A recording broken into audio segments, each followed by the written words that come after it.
Kari Lake was featured on Piers Morgan's show. I just want to do a catch up on her because the last video I did of her is doing very well, but it's very old. It's like a year old when she was running against Ruben Gallego. And she mentions her loss to him and her running for office in these videos. We also have a quick check-in with Geraldo Rivera. With apologies, welcome to Doug in Exile. Thank you for joining me. Thank you guys for being here. I'm just going to keep saying it over and over again. Thank you, thank you, thank you. I got a feeling it won't play out how you think, Jen, but I may be wrong. Kari. I love the fact that Cenk calls what he does all day bloviating. I agree, and I think if we pulled that, most of America would agree. But President Trump has to do the hard work. He's assembled an administration full of hardworking human beings. Sometimes they have a misstep, but they're heading in the right direction for America. It's not an easy job. He's taking a lot of criticism because people like Cenk have to bloviate all day, to use his words, and he's got to have something to talk about.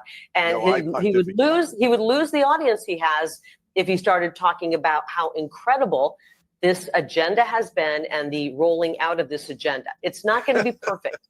We're living in a real world here, and we're having to pick up the pieces and clean up after a dismal administration that the congressman sat by and didn't do anything about. First of all, I've never heard of this gentleman. That's the gentleman to the right there. He's the one that is filing impeachment papers against Trump, and he instantly got famous. You can't pronounce his name. It's okay. We've done the lady up in the upper right, and then there's Cenk Uyger at the top, and then down lower left is Tim Pool. This show is like Hollywood Squares. And there's Paul Lynde on the X, and there's Madam and Wayland over on the right for the block. I heard him talk about how disastrous the economy was under Joe Biden. I think it's really appalling for the people of Michigan. It used to be a middle-class state. It is an important state when it comes to our automaking here in America, the industry, and to hear that there is a congressman from Michigan who is opposed to this tariff plan to bring back the manufacturing we so desperately need and the middle class needs in Michigan and all 50 states. First of all, she's right about the manufacturing, which this topic is about Trump's tariffs.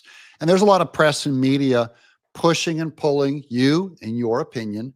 And that's why I brought this up. You know, Jeff Bezos has said that he was going to mark all of the products and announce what the tariff amount is on Amazon to explain to people why the prices are go up and to try and take a political hit on Trump. Of course, he will never tell you which products on Amazon are built with slave labor, child labor. He'd never do that. Uyghur labor in a concentration camp where they harvest their organs.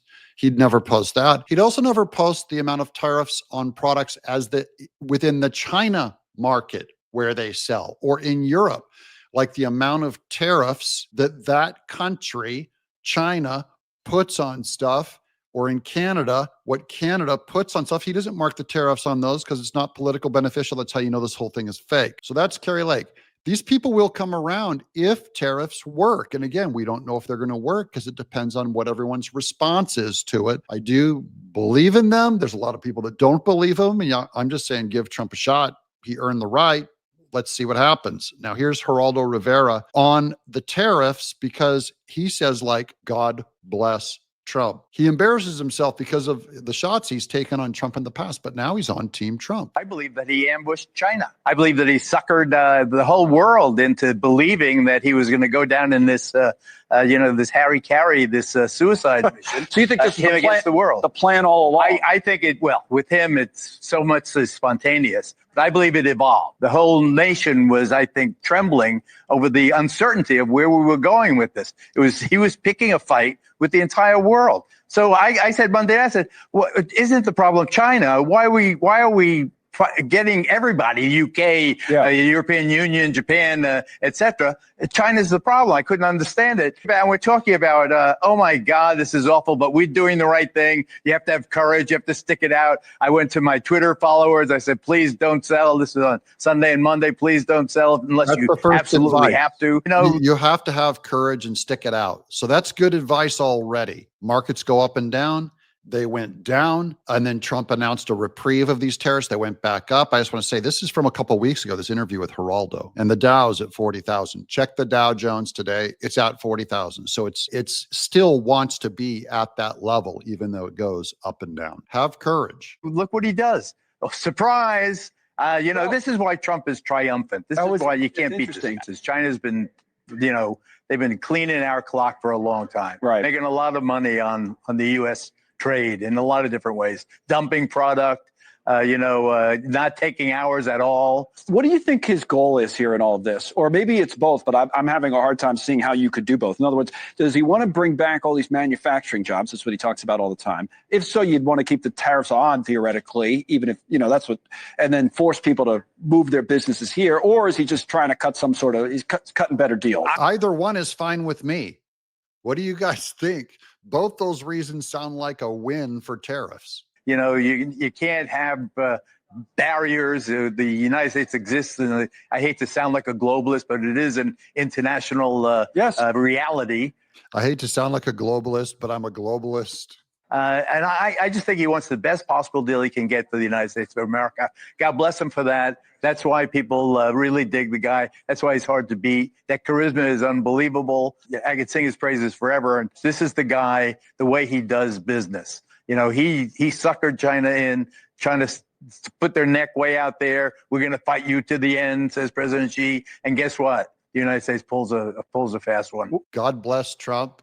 And he suckered China. There's people who see, and he's a liberal, remember. That's why I like reporting on the liberals. They're more important to me to hear them compliment Trump than everyone on the right. And it's very easy to find a liberal to criticize them. They're laying around everywhere. So here's more Kari Lake on that Piers Morgan shows that she posted on her own Twitter.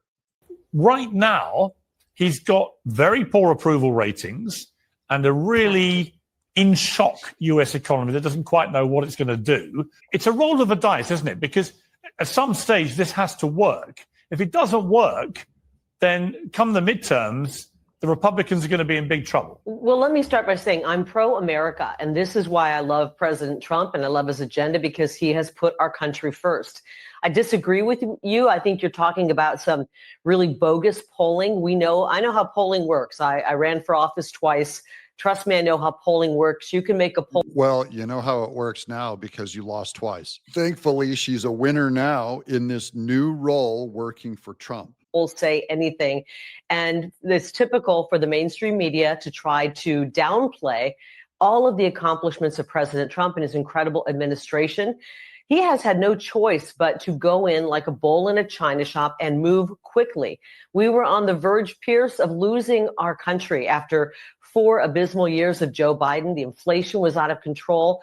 The border was wide open. People were pouring in, including gangbangers like this guy that the fake news media is acting like is the second coming. Look at how well she speaks. This is Kari Lake's special time. She was not made for office. It's good that she lost. This is what she should have been doing all the time.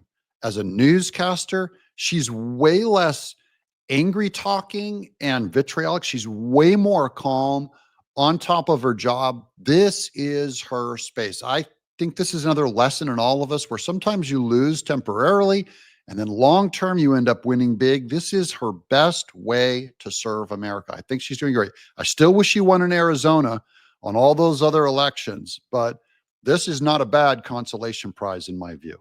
This Kilmore guy, and they're going to bat for him. They don't give a damn about the American people. And so President Trump has had to act and move quickly. I'm glad he has, and he has overwhelming support. It has to be done or we will lose our country. We're not out of the woods just yet. And thank God for President Trump.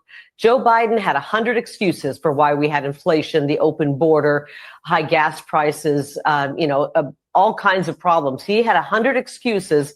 President Trump simply needed 100 days to get things turned around. I can't wait for the next 100 days. We need a fighter like President Trump for the long road. One thing that she didn't address was Piers Morgan, and he had a legit criticism where he goes, we'll find out in 2026 if it worked, because those are the midterms. If those tariffs aren't working by then and things aren't turning around with our economy, the Democrats are going to have a pretty big club to pound Trump with. Of course, all of us in MAGA will still be on board, but they can really pummel him on the economy.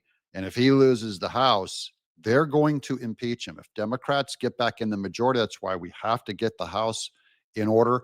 I don't like even attacking rhinos and making them lose in the House, because you may not replace them with a winner. You have to get that majority or Trump will get impeached. AOC, I didn't put the video in here, but she's already recently said she's going to run on impeaching Trump. What do you guys think? Will the tariffs work? Let us know in the chat below. I'm Doug, and we're in exile.